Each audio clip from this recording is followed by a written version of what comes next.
The customers, abs-cbn Global.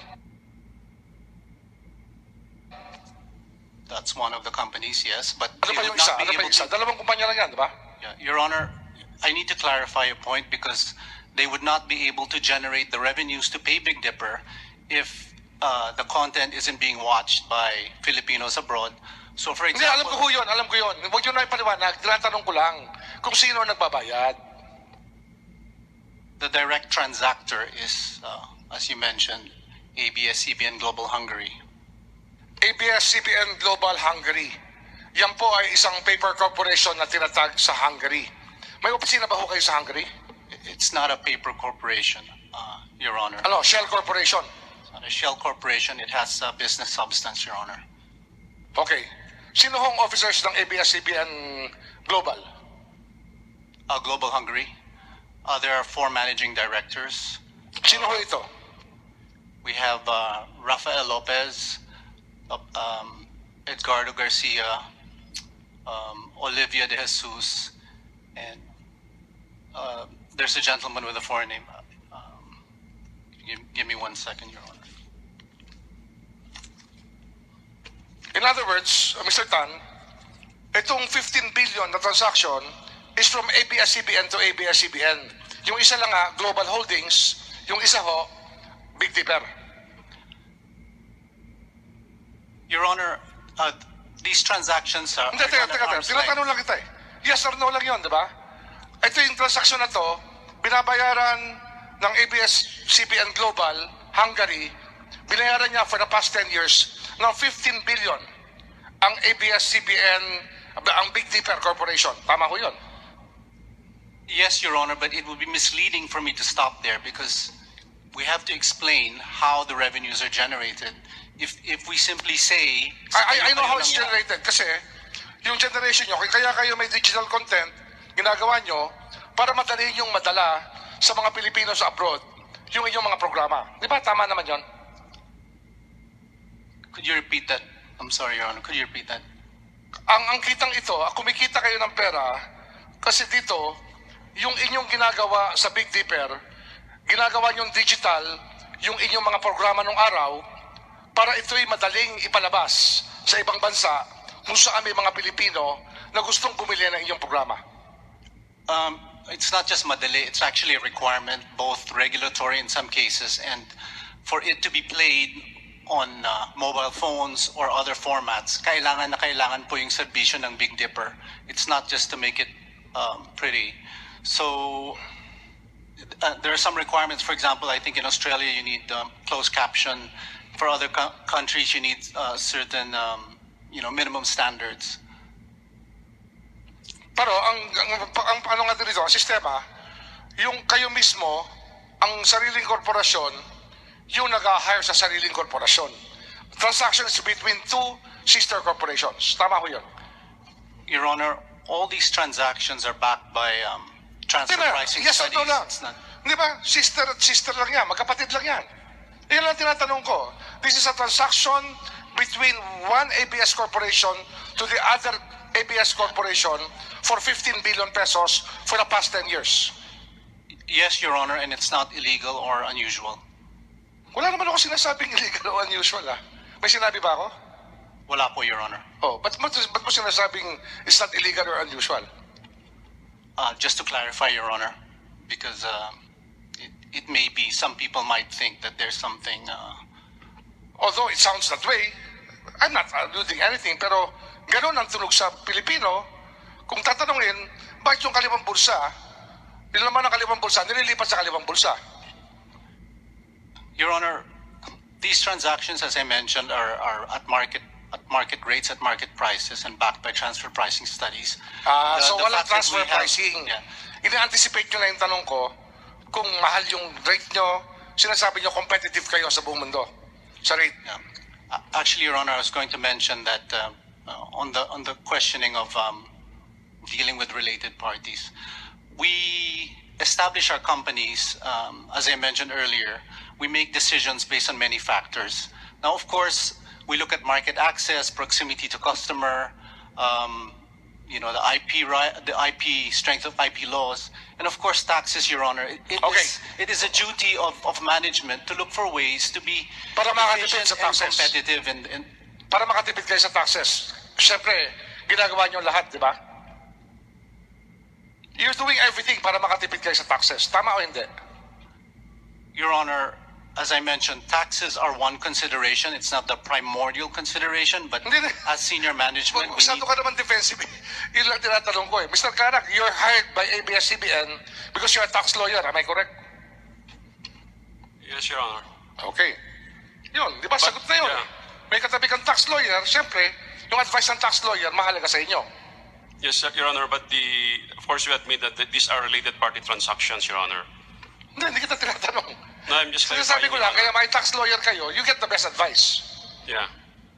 Your Honor, our tax counsel are here to provide clarification on tax laws or any tax issues that might be asked by the floor. Sige. Mr. Tan, you've been, how many years ka na ba sa abs-cbn? Bago ka naging group chief financial officer? I've been here about 7 years, Your Honor. Saan ka nang galing? I used to work for Vista Land and Lifescapes, Your Honor. Nanggaling ka pa sa abroad? I studied abroad, Your Honor. Yes, Ilang taong ka tumira sa ibang bansa?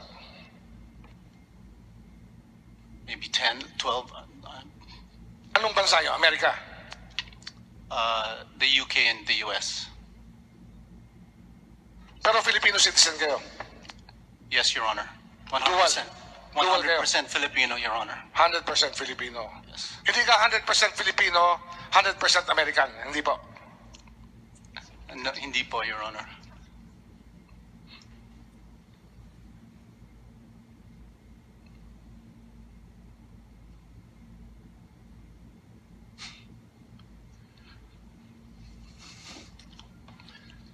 Ngayon, kaya tinanong ko kayo, Mr. Tan, kasi kayo hong gumagawa ng strategy pagdating po sa inyong grupo, sa finances. Tama ho yun, Mr. Tan? We formulate our strategy with consultation of various example. heads. Last year, 2019, you decided to divest, or abs-cbn decided to divest itself from Amcara. Tama ho yun?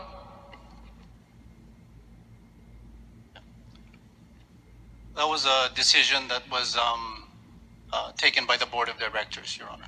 Ano hong pumasok sa isip nyo ba't nyo kailangan mag-divest sa Amcara? Your Honor, may I ask that our corporate secretary be recognized? Attorney Quezon? Ano? Attorney Quezon ba ang corporate secretary? Sino? So, sorry, ho, Your Honor. I don't think we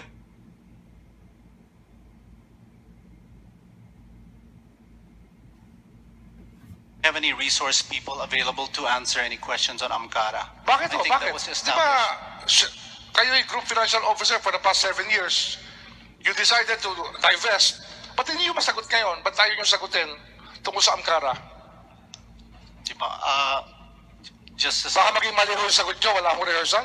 correction po, Your Honor. I have been CFO for about 2 months. I took the place of the recently our CFO who recently passed away. Your Honor, may I request that our Chief Executive Officer, Carlo Katigbak, be recognized to address Sige ho. the question. Mr. Katigbak, good evening. Good evening po, Your Honor. Your Honor, if you allow me first, before I answer your question, can I just answer your earlier statement? I got a message from all our cameramen insisting that none of them were responsible po for taking the video you referred to earlier. And I also checked po with our news team, and they have all said that we have not run that video on any of our platforms po. Okay, I apologize for it.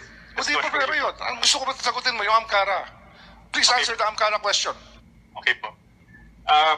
We decided to divest ourselves from Amcara, Mr. Chair, because we didn't feel there was any value to owning the 49%.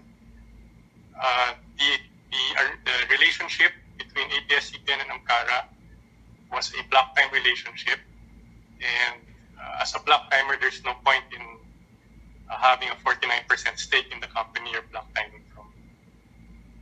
So you're sticking to your story na 49% lang talaga ang inyong ownership ng Amcara? It has always been 49%, Mr. Chair. Until now?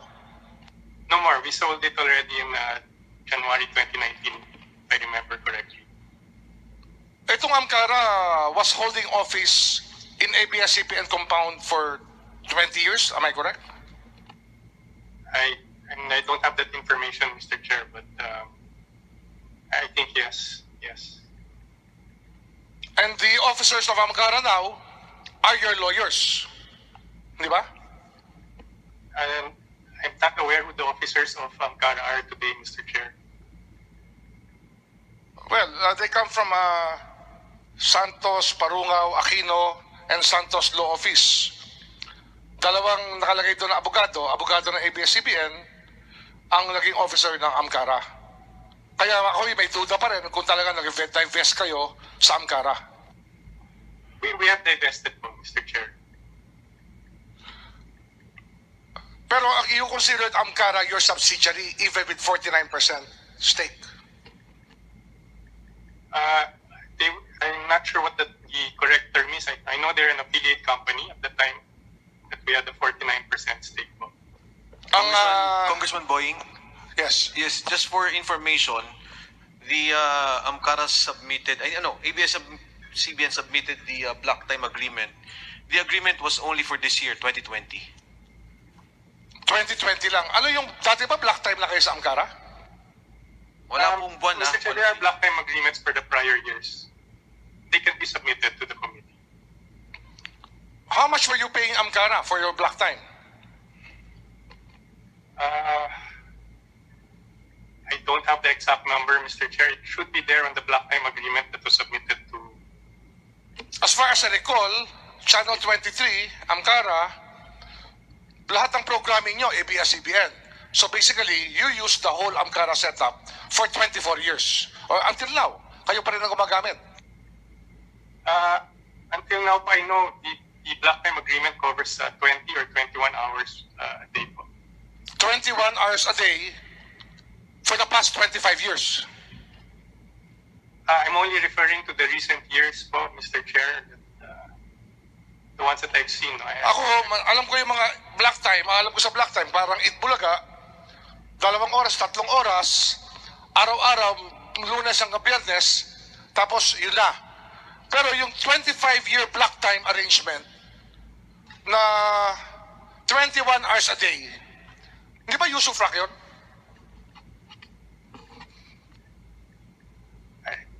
Block time agreement, Mr. Chair, is a purchase of airtime. Kaya nga, purchase of airtime, but ang ginawa nyo sa Amcara, kayo ang may hawak na lahat ng saleable airtime ng Amcara. The majority of the saleable airtime, yes, Mr. Chair. Ano yung majority? What do you mean by majority? The block time agreement covers for 21 hours a day. From what time to what time yon, Mr. Katigbak? I'm not familiar with the operational. Tanungin nyo ngayon, let's have a break muna. Tanungin nyo, alamin natin kung magkano inyong, kung anong oras hanggang anong oras sa inyong block time agreement with Amcara. Okay po. Sige po. Minute suspension, Mr. Speaker. Mr. Chairman. Hearing suspended.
Mr. Chairman, pwede na tayo mag-resume?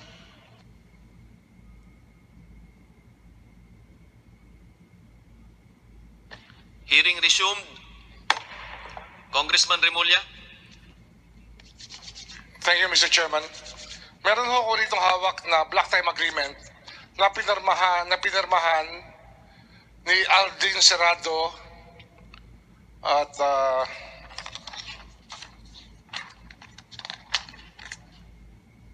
Erwin Malimban at sa Amcara si Jose Antonio Veloso. Tama ko yon?